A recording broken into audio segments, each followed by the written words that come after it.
जी। ओम शांति। ओम 3 जनवरी भाई जी। 2026 आज की साकार मुरली रंगीन बड़े बड़े अक्षरों में पढ़ें, सुने और मंथन करें। हम प्रतिदिन प्रातः 4 बजे, 6 बजे, शाम को 4 बजे, 8 बजे मुरली मंथन करते हैं। आप सभी भी इस मुरली मंथन में साथी व सहयोगी बन सकते हैं, जिसके लिए इसी वीडियो के डिस्क्रिप्शन बॉक्स में गूगल मीट का लिंक दिया हुआ है, जिसके द्वारा आप चारों समय रोजाना जुड़ सकते हैं। एक ही लिंक रहता है। यदि आपको जुड़ने में कोई कठिनाई हो रही है तो आप इसी वीडियो को जो सामने आप देख रहे हो उसमें चलती हुई लाइन में व्हाट्सएप नंबर दिखाई दे रहा है, उस पर मैसेज करके आप लिंक पुनः मंगा सकते हैं। कोई प्रश्न पूछ सकते हैं, आपका कोई सुझाव है तो वो सुझाव भी दे सकते हैं। अच्छा, ओम शांति।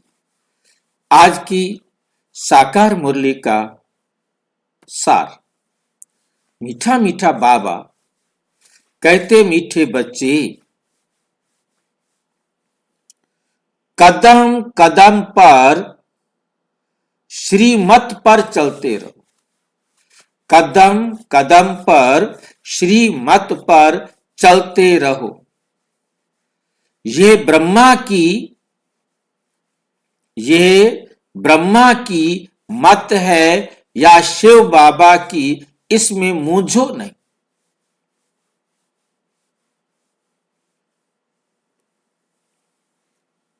मीठे बच्चे कदम कदम श्रीमत पर चलते रहो। जो मुरली में कहा गया है उसके अनुसार आप चलो, बस। कई बार बहुत सारे भाई बहन जो थोड़ा बहुत बहुत माइन्यूटली, बहुत ध्यान से मुरली को पढ़ना चाहते हैं, वो अटक जाते हैं।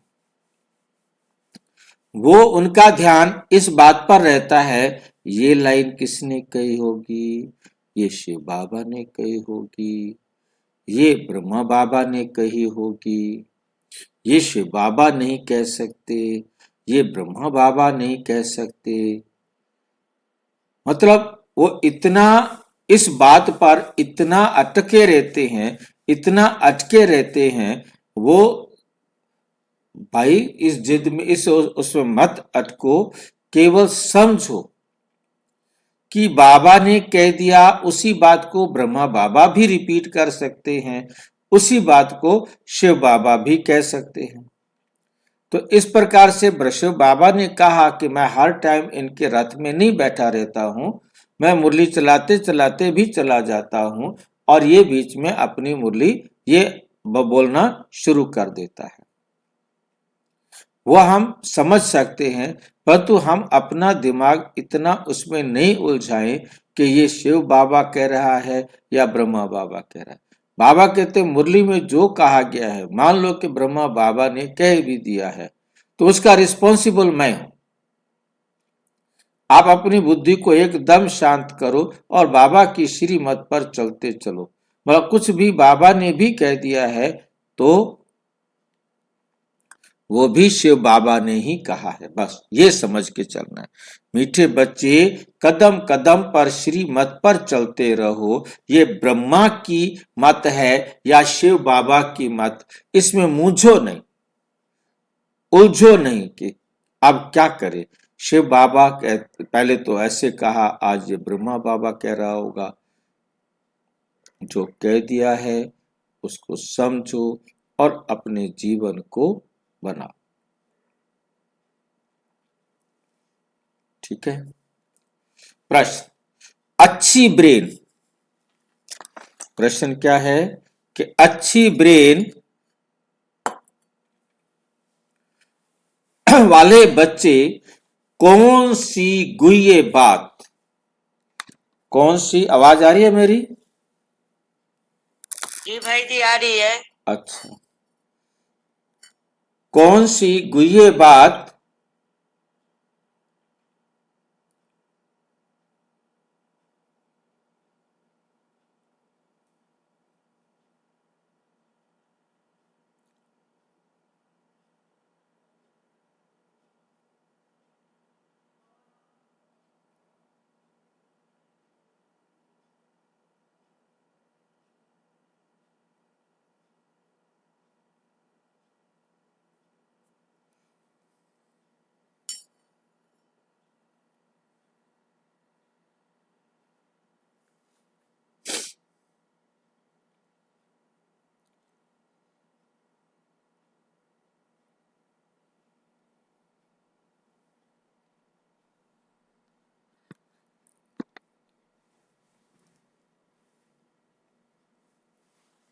सहज ही समझ सकते हैं। कौन सी गुह्य बात सहज ही समझ सकते हैं? ब्रह्मा बाबा समझा रहे हैं या शिव बाबा? ये बात अच्छी ब्रेन वाले सहज ही समझ लेंगे।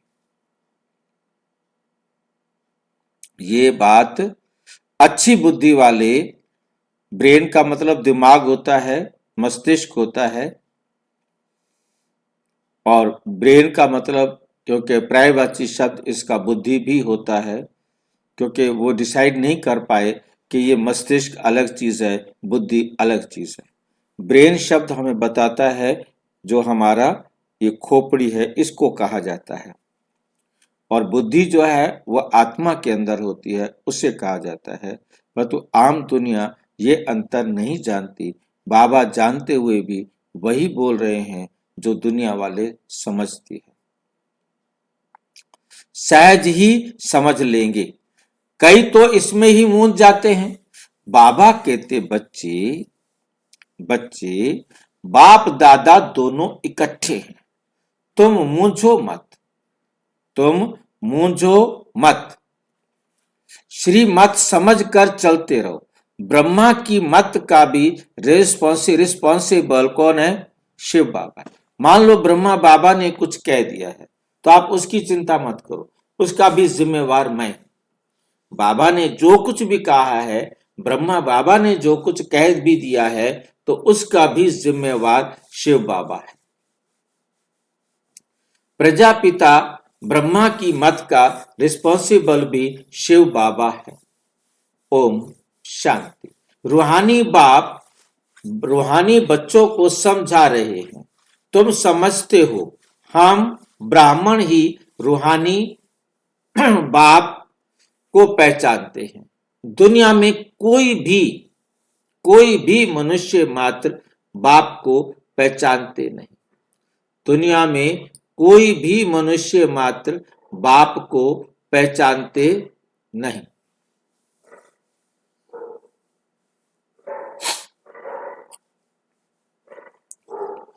गॉड फादर व परम पिता, जिसको गॉड फादर व परम पिता परमात्मा कहते हैं, उनको जानते नहीं है। जब वह रूहानी बाप आए, जब वो खुद रूहानी बाप आए, तब ही रूहानी बच्चों को पहचान दे। तभी तो पहचान देंगे ना। जब तक रूहानी बाप आएगा नहीं तो रूहानी बच्चों को पहचान कौन देगा? तब तक पहचान नहीं मिल सकती। ये नॉलेज ना सृष्टि के आदि में रहती है, ना सृष्टि के मध्य में रहती है, ना सृष्टि के अंत में रहती है।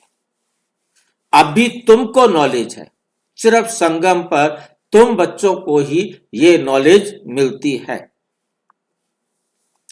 ये सृष्टि का अंत और आदि का संगम युग। एक तरफ सृष्टि का अंत हो रहा है और दूसरी तरफ सृष्टि का आदि का संगम युग है। क्या ये लाइन ठीक है? ये है सृष्टि के अंत और आदि का संगम युग। क्या ये लाइन ठीक है? ठीक है भाई जी। सभी सहमत है बहन जी से? जी सहमत है। हाँ भाई जी, ठीक है भाई जी। ठीक है भाई कोई ना सहमत हो वो बताए। जी। सहमत है। नहीं, आपने तो कहा है सारे आपके साथ सहमत हुए हैं, परंतु मैं सहमत नहीं हुआ। तो जी सब एक साथ बोलो, सहमत है। सारे बोल रहे, सबने कह दिया सहमत है, परंतु एक मैं सहमत नहीं हूं। ध्यान से समझे इसको। सृष्टि अनादि और अनंत है। कभी भी सृष्टि का अंत नहीं हो सकता, सृष्टि की आदि नहीं हो सकती। यदि सृष्टि का आदि होगा तो उसका अंत भी निश्चित होगा। तो यहां कह दिया है यह है सृष्टि के अंत और आदि का संगम युग। सृष्टि का ना आदि होता है ना अंत होता है। हाँ जी, सृष्टि चक्र का आदि हो रहा है। हाँ, यहाँ एक शब्द मिस हो गया, वो है चक्र। इस सृष्टि के साथ लिखा जाना था डैश लगाकर चक्र। सृष्टि चक्र का आदि भी होता है और अंत भी होता है, परंतु सृष्टि का आदि और अंत नहीं होता। इस बात को बहुत ध्यान से समझना है। कोई डाउट है तो पूछो।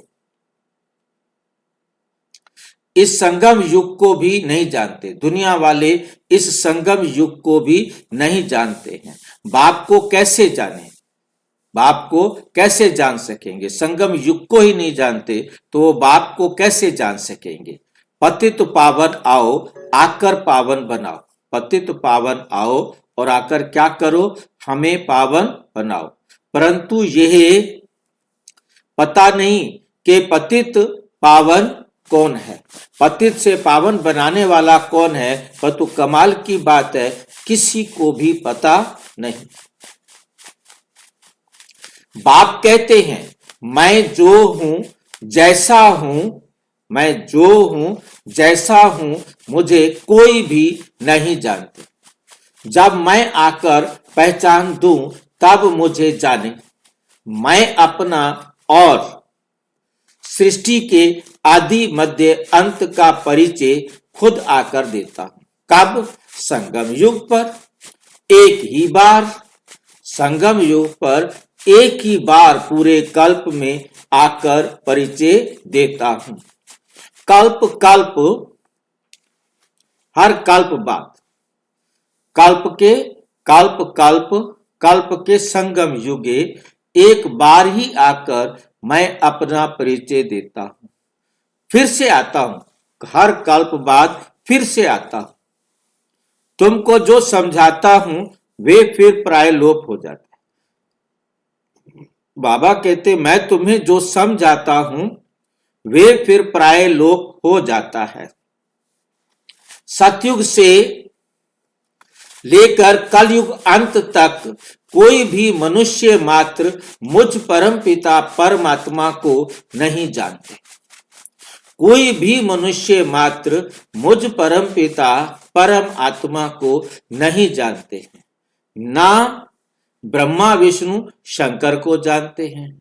मुझे मनुष्य ही पुकारते हैं, ब्रह्मा विष्णु शंकर थोड़े ही पुकारते हैं। मनुष्य दुखी होते हैं तब पुकारते हैं। सूक्ष्म वतन की तो बात ही नहीं। रूहानी बाप आकर अपने रूहानी बच्चों अर्थात रूहों को बैठ समझाते हैं। अच्छा, रूहानी बाप का नाम क्या है? रूहानी बाप का नाम क्या है? कोई नहीं जानता। बाबा हाँ जी, बाबा जिसको कहा जाता है जरूर कुछ नाम तो होना चाहिए ना। बरोबर उनका नाम एक गाते हैं शिव, गाते हैं शिव, परंतु फिर भी कह देते हैं वो नाम रूप से न्यारा है। यह नामी ग्रामी है, परंतु मनुष्यों ने अनेक नाम रख दिए हैं। भक्ति मार्ग में अपनी ही बुद्धि से ये लिंग रूप बना दिया। ये लिंग रूप कैसे बनाया? क्योंकि राजा विक्रमादित्य ने डायमंड रखा था। वो डायमंड ज्योति से चमकता था, क्योंकि परमात्मा एक ज्योति है और डायमंड खुद चमकता है। वैसे तो उसको डायमंड को वहां रख दिया, परंतु सभी डायमंड कहां से लाते? उन्होंने फिर उसकी जगह पत्थर को काट के रख दिया।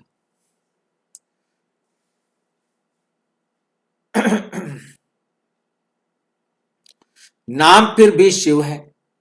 बाप कहते हैं मैं एक बार आता हूं, आकर मैं मुक्ति जीवन मुक्ति देता। मैं आकर क्या करता हूं? मुक्ति और जीवन मुक्ति देता हूं। जीवन मुक्ति का वर्षा बाबा देते हैं। मनुष्य भल नाम लेते हैं मुक्ति धाम निर्वाण धाम, परंतु जानते कुछ भी नहीं।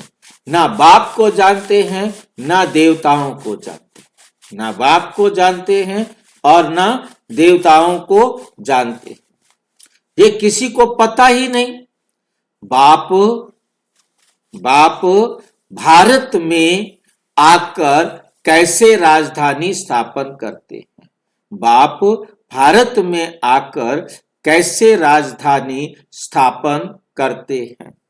शास्त्रों में भी ऐसी बातें नहीं है। परमपिता परम आत्मा कैसे आकर आदि सनातन देवी देवता धर्म की स्थापना करते हैं। ऐसे नहीं कि सतयुग में देवताओं का राज्य था, ऐसे नहीं कि सतयुग में देवताओं को ज्ञान था जो गुम हो गया। नहीं, अगर देवताओं को भी ये ज्ञान होता तो चलता आता। इस्लामी बौद्धि आदि जो हैं उन्हों को ज्ञान चलता आता है, उन्हों का ज्ञान चलता आता है। सब जानते हैं। ये ज्ञान प्राय लोप हो जाता है। ये ज्ञान क्या होता है? प्राय लोप हो जाता है। मैं जब आता हूं तो जो आत्माएं पतित बन राज्य गंवा बैठी हैं उन्हों को आकर फिर पावन बनाता हूं। भारत में राज्य था फिर गंवाया, कैसे? वे भी किसी को पता नहीं। इसलिए बाप कहते हैं बच्चों की कितनी तुच्छ बुद्धि बन गई है। मैं बच्चों को ये ज्ञान दे प्रारब्ध देता हूं, ये ज्ञान दे प्रारब्ध देता हूं, फिर सभी भूल जाते हैं। कैसे बाप आया, कैसे बच्चों को शिक्षा दी, वे सब भूल जाते हैं। यह भी ड्रामा में नूंद है। बच्चों को विचार सागर मंथन करने की बड़ी बुद्धि चाहिए, बड़ी बुद्धि चाहिए। बाप कहते हैं ये जो शास्त्र आदि तुम पढ़ते आए हो ये सतयुग त्रेता में नहीं पढ़ते थे, वहां थे ही नहीं।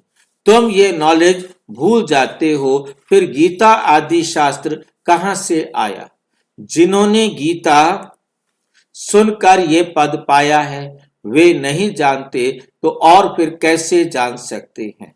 देवताएं भी जान नहीं सकते। हम मनुष्य से देवता कैसे बने? वे पुरुषार्थ का पाठ ही बंद हो गया। तुम्हारी प्रारब्ध शुरू हो गई, वहां ये नॉलेज हो कैसे सकती है? बाप समझाते हैं ये नॉलेज तुमको फिर से मिल रही है। कल्प पहले मिसल तुमको राजयोग सिखलाए प्रारब्ध दी जाती है, फिर वहां तो दुर्गति है नहीं, तो ज्ञान की बात भी नहीं उठ सकती। ज्ञान है ही सदगति पाने के लिए। ज्ञान किस लिए है? सदगति पाने के लिए। वे देने वाला एक बाप है। सदगति और दुर्गति का अक्षर यहां से निकलता है। सदगति को भारतवासी ही पाते हैं, समझते हैं हेवनली गॉड फादर ने हेवन रचा था। कब रचा ये कुछ भी नहीं पता।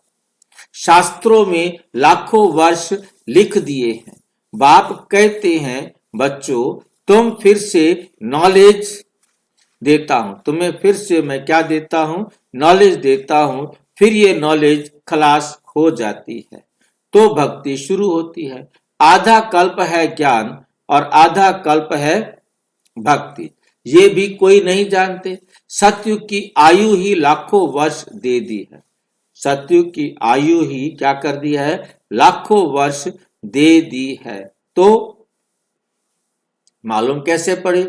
5000 वर्ष की बात भी भूल गए हैं तो लाखों वर्ष की बात कैसे जान सके? कुछ भी समझते नहीं। बाप कितना सहज समझाते हैं। कल्प की आयु 5000 वर्ष। कल्प की आयु कितनी है? 5000 वर्ष।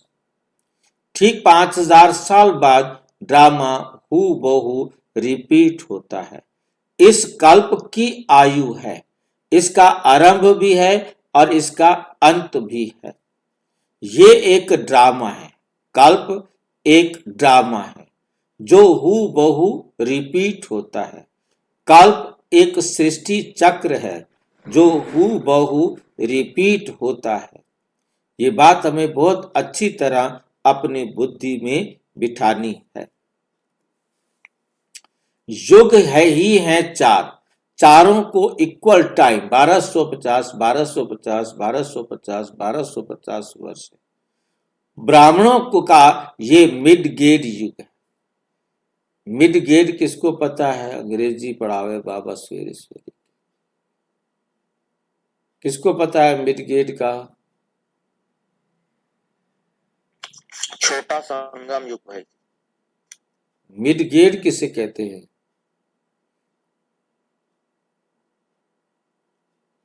मिड गेड कहा जाता है बोना।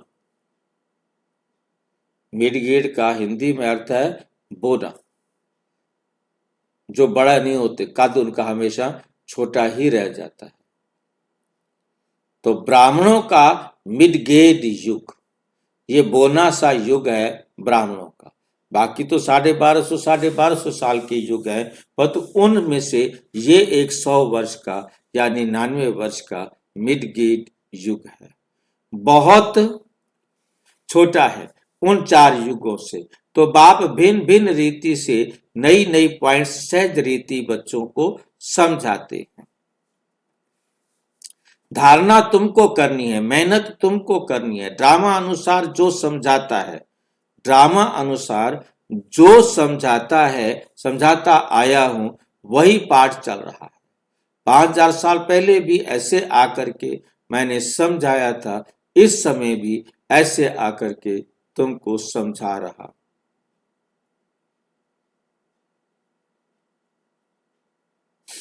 इमर्ज होता रहता है, यही खेल है हमारा, मर्ज और इमर्ज हो जाता है। सबको समझाने के बाद बाबा के अंदर ये ज्ञान मर्ज हो जाता है, फिर ठीक एक्यूरेट टाइम पर फिर से इमर्ज हो जाता है, फिर आकर परमात्मा हमें पढ़ाते। हर 5000 साल बाद एक्यूरेट टाइम पर आकर परमात्मा पढ़ाते।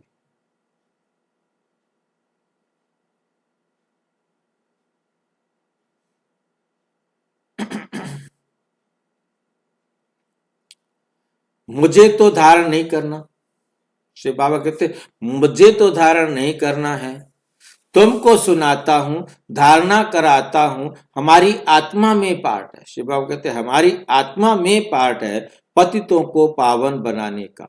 जो कल्प पहले समझाया था वही निकलता रहता है। मैं पहले से जानता नहीं था कि क्या सुनाऊंगा। मतलब बाबा कहते मुझे 1 सेकंड पहले भी नहीं मालूम होता कि मैंने आगे क्या सुनाना है। समझ गए बात को? जो उसने सुनाना है वो उनके ब्रेन में फिक्स है और वो उसी को ही सुनाएंगे।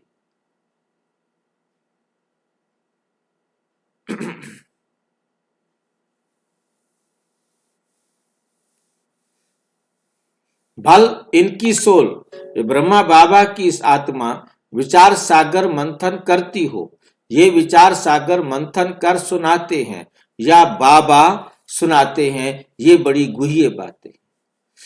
इसमें ब्रेन बड़ी अच्छी चाहिए, जो सर्विस में तत्पर होंगे, जो सर्विस पर हमेशा अलर्ट रहते होंगे, उनका ही विचार सागर मंथन चलता होगा। वास्तव में कन्याएं बंधन मुक्त होती हैं, वो इस रूहानी पढ़ाई में लग जाएं, बंधन तो कोई है ही नहीं। कुमारियां अच्छा उठा सकती हैं, उनको ही पढ़ना और पढ़ाना है। उनको कमाई करने की दरकार नहीं है। कुमारी अगर अच्छी रीति से ये नॉलेज समझ जाए तो सबसे अच्छी। कुमारी अच्छी रीति से ये नॉलेज समझ जाए तो सबसे अच्छी। सेंसिबल होगी तो बस इस रूहानी कमाई में लग जाएगी। जो समझदार होगी तो वो इस कमाई में लग जाएगी। कोई शौक से लौकिक पढ़ाई पढ़ती रहती है, समझाया जाता है इससे कोई फायदा नहीं। लौकिक पढ़ाई पढ़ने से कोई फायदा नहीं। तुम रूहानी पढ़ाई पढ़कर सर्विस में लग जाओ, सेवा में लग जाओ। वे पढ़ाई तो कोई काम की नहीं, दुनिया वाली पढ़ाई तो किसी काम में नहीं आने वाली। पढ़कर चले जाते हैं, गृहस्थ व्यवहार में गृहस्थी माताएं बन जाती हैं। कन्याओं को तो इस नॉलेज में लग जाना चाहिए। कदम में गृहस्थ माताएं कदम श्रीमत पर चल धारणा में लग जाना चाहिए। कदम कदम श्रीमत पर चल धारणा में लग जाना चाहिए। मम्मा शुरू से आई और फिर इस पढ़ाई में लग गई और कितनी कुमारियां तो गुम हो गई। मम्मा और दादी प्रकाशमणि 10वीं क्लास में पढ़ती थी, पढ़ाई वहीं छोड़ दी, एडमिशन छोड़ दिया। नहीं, मैं शादी नहीं करूं।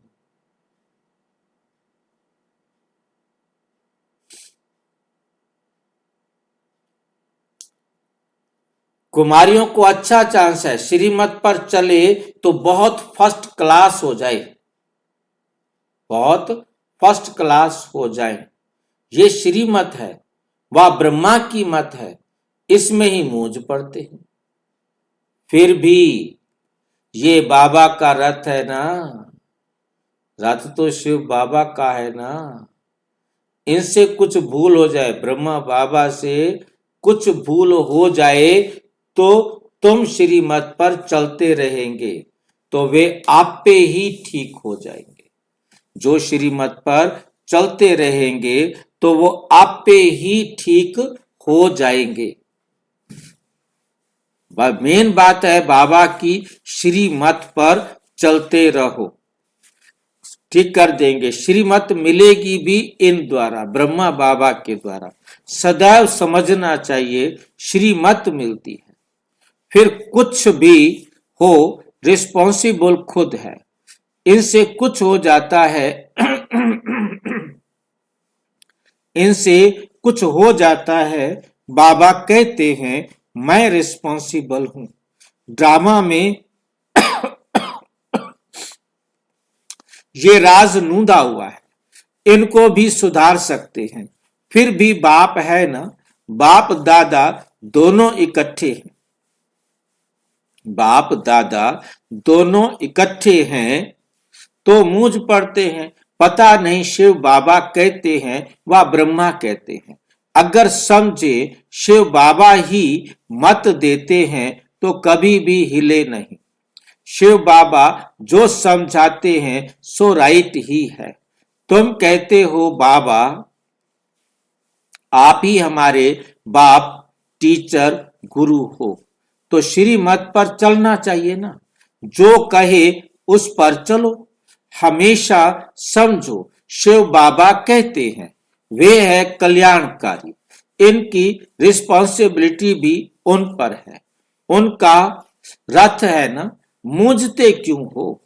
पता नहीं ये ब्रह्मा की राय है या शिव बाबा की। तुम क्यों नहीं समझते? तुम क्यों नहीं समझते हो? शिव बाबा ही समझाते हैं श्रीमत जो कहे सो करते रहो। दूसरे की मत पर तुम आते ही क्यों हो? दूसरे की मत पर तुम आते ही क्यों हो? श्रीमत पर चलने से कभी झुटका नहीं आएगा, परंतु चल नहीं सकते, मूझ पड़ते हैं। चल नहीं सकते, मूझ पड़ते हैं। बाबा कहते हैं तुम श्रीमत पर निश्चय रखो तो मैं रिस्पॉन्सिबल हूं।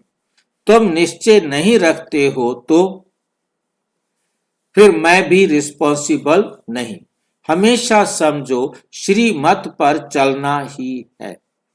वह जो कहे चाहे प्यार करो चाहे मारो, ये उनके लिए गायन है। इसमें लात आदि मारने की तो बात ही नहीं, लात आदि मारने की तो बात नहीं है, परंतु किसको निश्चय बैठना ही बड़ा मुश्किल है। निश्चय पूरा बैठ जाए तो कर्मातीत अवस्था हो जाए, लेकिन वे अवस्था आने में भी टाइम चाहिए, वे होगी अंत में। इसमें निश्चय बड़ा अडोल चाहिए। शिव बाबा से तो कभी कोई भूल हो ना सके, इनसे ही हो सकती है, इनसे हो सकती है। यह दोनों हैं इकट्ठे, परंतु तुमको निश्चय भी रखना है ना। शिव बाबा समझाते हैं, उस पर हमको चलना पड़े तो बाबा की श्रीमत समझकर चलते चलो, तो उल्टा भी सुलटा हो जाएगा। यदि कोई उल्टी बात भी होगी तो वो भी सुलटा सीधी हो जाएगी, कहाँ मिसअंडरस्टैंडिंग भी हो जाती है। शिव बाबा और ब्रह्मा बाबा की मुरली को भी बड़ा अच्छी रीति समझना है। बाबा ने कहा व इसने कहा, ऐसे नहीं कि ब्रह्मा बोलते ही नहीं, परंतु बाबा ने समझाया है। अच्छा समझो, ये ब्रह्मा कुछ नहीं जानता, शिव बाबा ही सब कुछ सुनाते हैं। शिव बाबा के रथ को स्नान कराता हूं, सब कुछ सुनाते हैं। शिव बाबा के रथ को स्नान कराता हूं, शिव बाबा के भंडारे की सर्विस करता हूं, ये याद रहे तो भी बहुत अच्छा है। शिव बाबा की याद में रहते कुछ भी करे तो बहुतों से तीखे जा सकते हैं, बहुतों से तीखे जा सकते हैं। मुख्य बात है शिव बाबा की याद की, अलफ और बे, बाकी है डिटेल की बातें। बाकी क्या है? डिटेल की बातें हैं। बाप जो समझाते हैं उस पर अटेंशन देना है। बाप ही पतित पावन ज्ञान का सागर है ना, बाप ही पतित पावन ज्ञान का सागर है ना। वही पतित शूद्रों को आकर ब्राह्मण बनाते हैं, ब्राह्मणों को ही पावन बनाते हैं, शूद्रों को पावन नहीं बनाते, शूद्रों को पावन नहीं बनाते। ये सब बातें कोई भागवत आदि में नहीं है, थोड़े थोड़े अक्षर हैं। मनुष्यों को तो यह भी पता नहीं कि राधे कृष्ण ही बड़े होकर लक्ष्मी नारायण बनते हैं, मूझ जाते हैं। देवताएं तो हैं ही सूर्यवंशी, देवताएं तो हैं ही सूर्यवंशी, चंद्रवंशी। लक्ष्मी नारायण की डिनाइस्टी, सीताराम की डिनाइस्टी। बाप कहते हैं भारतवासी स्वीट चिल्ड्रन याद करो, भारतवासी मीठे बच्चे याद करो। लाखों वर्ष की तो बात हो ही नहीं है, कल की तो बात है। तुमको कल तो सतयुग का राजा बनाया था, इतना अकीचर अथा धन दौलत दिया था। बाप ने सारे विश्व का तुमको मालिक बनाया और कोई खंड थे ही नहीं, इस धरती पर कोई खंड नहीं थे। अमेरिका, अफ्रीका, ऑस्ट्रेलिया, यूरोप, ये कोई भी खंड नहीं था। फिर तुमको क्या हुआ? विद्वान, आचार्य, पंडित कोई भी इन बातों को नहीं जानते, कोई भी इन बातों को नहीं जानते। बाप ही कहते हैं, अरे भारतवासियों, तुमको राज्य भाग्य दिया था ना। तुम भी कहेंगे शिव बाबा कहते हैं इतना तुमको धन दिया, फिर तुमने कहां गंवाया, फिर तुमने कहां गंवा दिया। बाप का वर्षा कितना जबरदस्त है, बाप ही पूछते हैं ना। बाप चला जाता है तो मित्र संबंधी पूछते हैं, मित्र संबंधी पूछते हैं बाप ने तुमको इतने पैसे दिए, सब कहाँ गंवाए। ये तो बेहद का बाप है। बाप ने कोड़ी से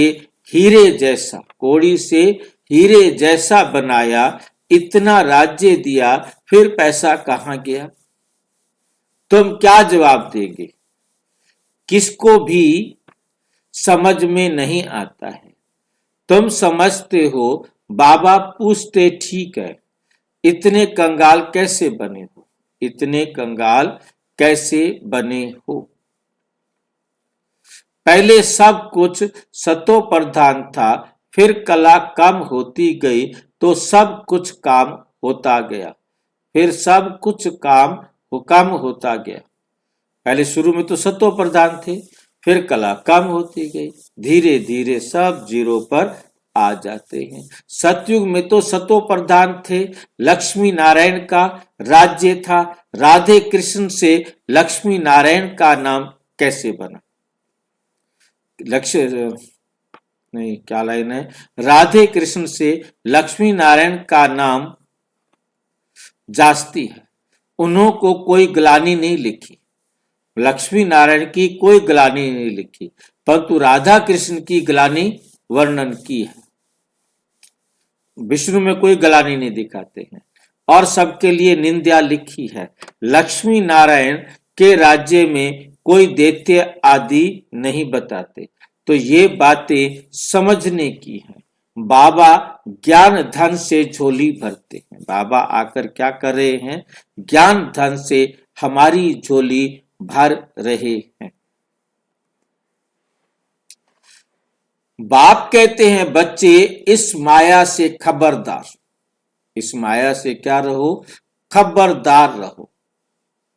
माया से सावधान रहो, क्योंकि माया ही दुख का कारण बनती है।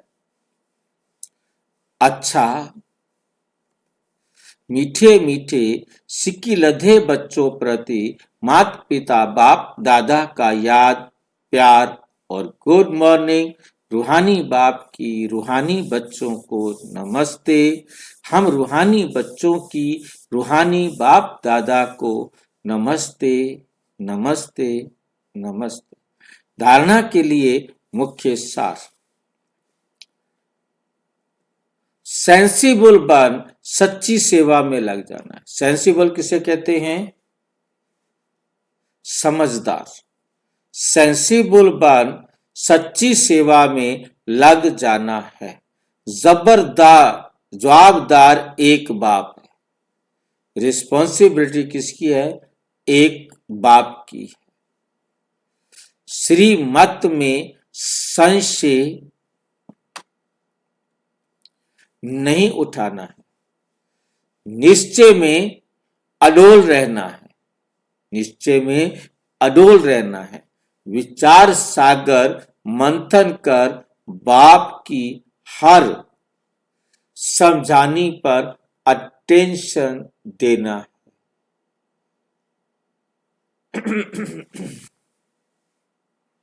स्वयं ज्ञान को धारण कर दूसरों को सुनाना है। स्वयं ज्ञान को धारण करना है, फिर दूसरों को सुनाना है। वरदान। अपने अनादि आदि रियल रूप को रियलाइज करने वाले संपूर्ण पवित्र भाव। संपूर्ण पवित्र भाव। आत्मा के अनादि और आदि दोनों काल का ओरिजिनल स्वरूप पवित्रता है। ध्यान दिया, यहां पर क्या दिखाई दिया, अनादि भी और आदि भी, दोनों शब्द इकट्ठे दिखाए हैं। आत्मा के अनादि और आदि दोनों काल का ओरिजिनल स्वरूप पवित्र है। अनादि में भी पवित्र और आदि में भी पवित्र। कोई बताएगा अनादि क्या और आदि क्या, पवित्रता क्या, अनादि और आदि की पवित्रता में अंतर क्या। भाई जी, अनादि है परम धाम की पवित्रता और आदि है सतयुग की पवित्रता। अनादि में कार्य इसका क्लियर करना होता है, और आदि में जितने दैविक गुण धारण करेंगे उतना उच्च पद पाएंगे।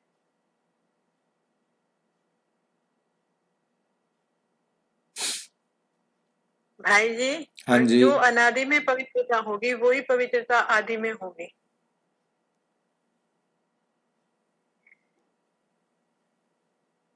गुण और शक्तियां जितना भरपूर करेंगे उतना ही हमें सतयुग में मिलेंगी, वो आदि में।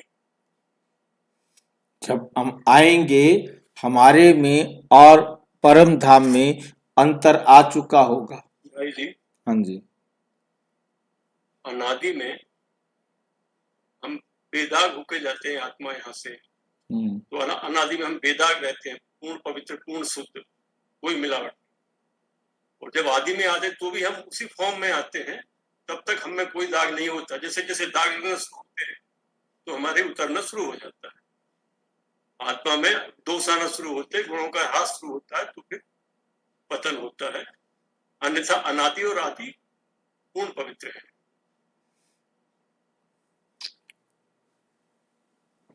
अनादि में हम परम धाम में हैं जी। वहां हमारे पास कोई संकल्प तक नहीं। हाँ। वहां से संकल्प आया और हम नीचे आ गए, हमें परम धाम से नीचे गिरा दिया गया।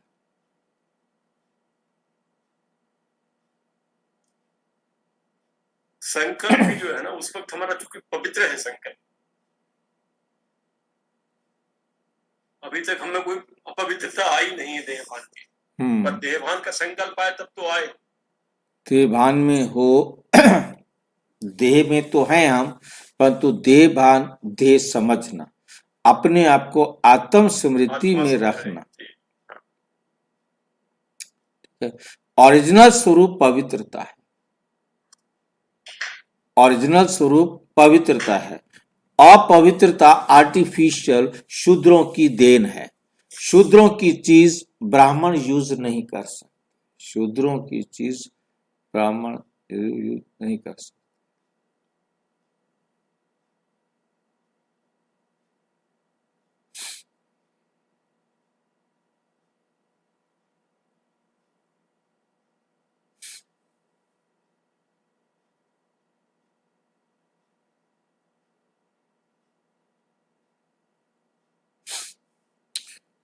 शूद्रों की चीज ब्राह्मण यूज नहीं कर सकते, इसलिए सिर्फ यही संकल्प करो कि अनादि आदि रियल रूप में, अनादि आदि रियल रूप में पवित्र आत्मा हूं।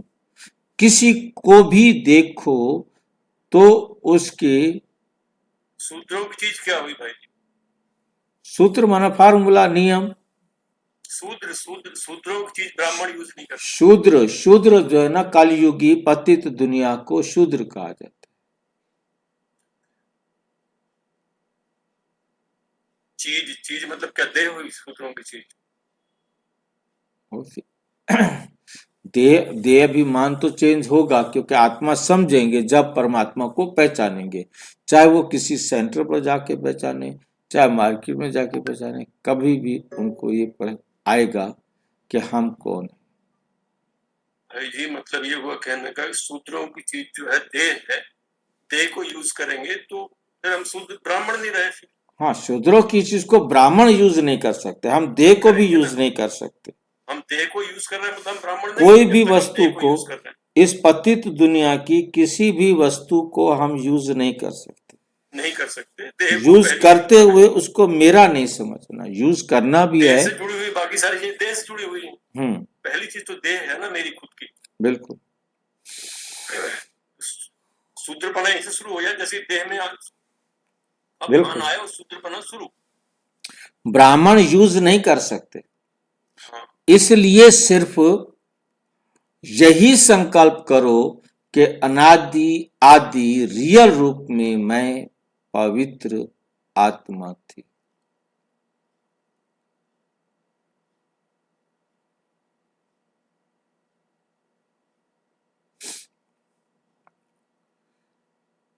आदि रियल रूप में मैं पवित्र आत्मा हूं।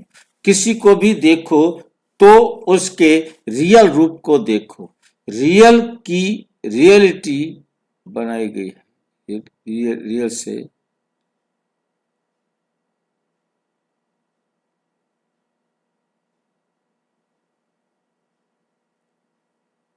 तो संपूर्ण पवित्र बन जाएंगे। रियल को रियलाइज करो, रियल परमात्मा को रियलाइज करो, तो फिर तुम खुद ही पावन बन जाएंगे।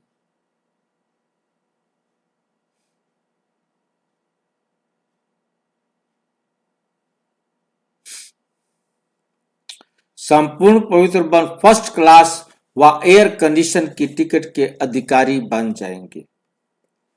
स्लोगन है, परमात्म दुआओं से अपनी झोली भरपूर करो तो माया समीप ना आ सके।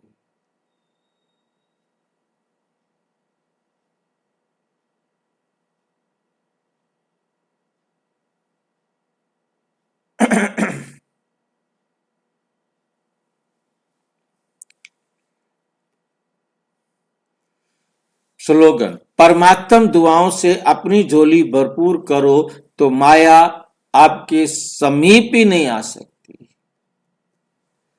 अव्यक्त इशारा है, इस अव्यक्ति मास में बंधन मुक्त रहे, जीवन मुक्त स्थिति का अनुभव करो।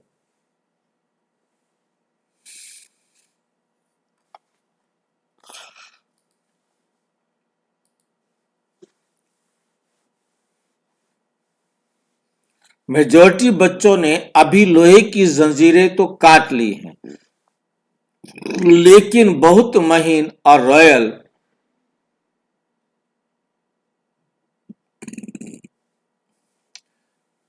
अभी लोहे की जंजीरें तो काट ली हैं, लेकिन कुछ अंदर ब्रेसर की मिले हैं।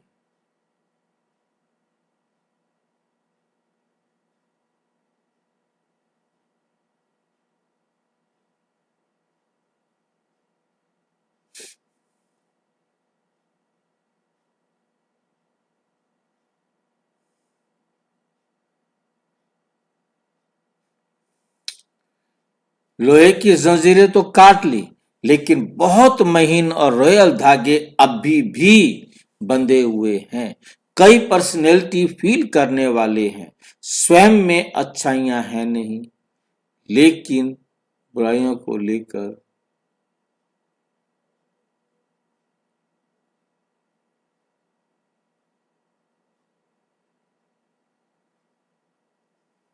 कई पर्सनैलिटी फील करने वाले हैं, स्वयं में अच्छाइयां हैं नहीं, लेकिन महसूस कर ऐसा होता है कि हम बहुत बहुत भाग्यशाली हैं।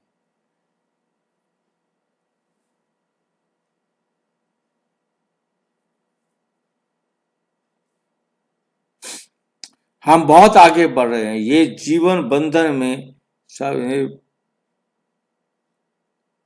ये जीवन बंधन के धागे, ये जो जीवन बंधन के धागे हैं मेजॉरिटी में हैं। बाप दादा अब इन धागों से भी मुक्त, जीवन मुक्त देखना चाहते हैं, जीवन मुक्त देखना चाहते हैं। अच्छा, ओम शांति। और विस्तार से जानने के लिए प्रजापिता ब्रह्मा कुमारी ईश्वरीय विश्वविद्यालय।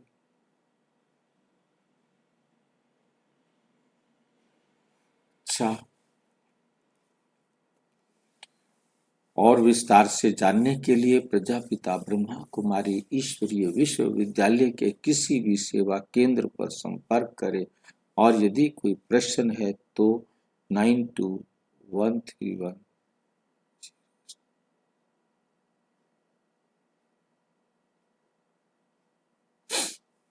ओम शांति।